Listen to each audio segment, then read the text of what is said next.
Ah, Professor. Always a pleasure to see you. I wonder, might you have a moment to chat?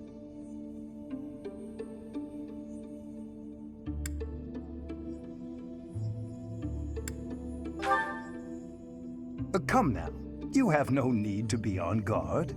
I'd never cause you harm. You're far too valuable a specimen, well, that is to say, too valuable a member of the Academy staff. Indeed, the further my crest research progresses, the closer you come to learning the truth of your heritage. Is it not so?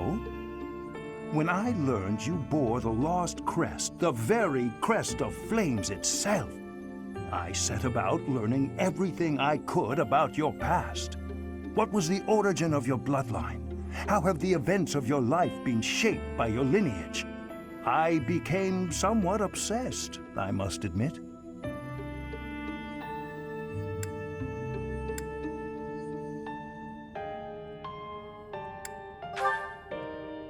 I promised you no harm, remember? I merely reached out to mercenaries whom you've worked with to understand your life before the Academy.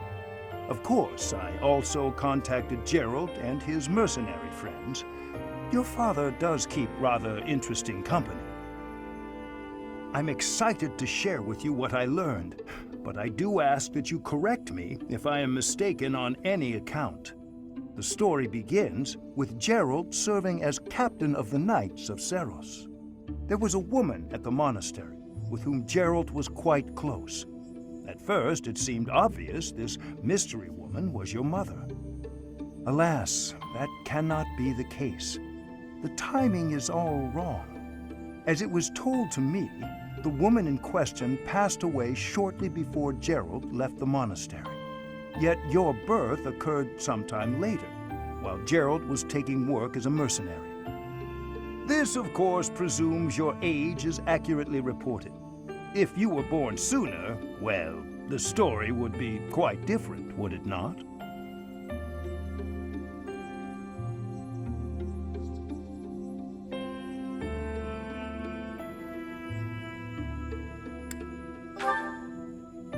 Oh, I am aware. You two were certainly enigmatic, as far as mercenaries go. For example, Jeralt never once spoke of his time serving as captain of the Knights. That's quite a secret to keep for all those years. In the end, your old acquaintances had little definitive to say about either of you. However, they all agreed on one thing. Your father and yourself were a strong pair, warriors to be respected and feared. You in particular.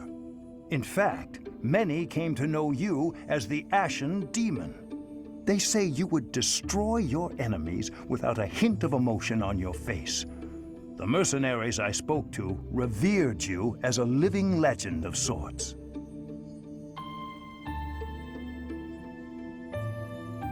So, that is what I learned.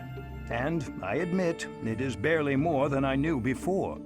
The next step in my research is to ask your blood for answers, and hope that it is more forthcoming than your past acquaintances.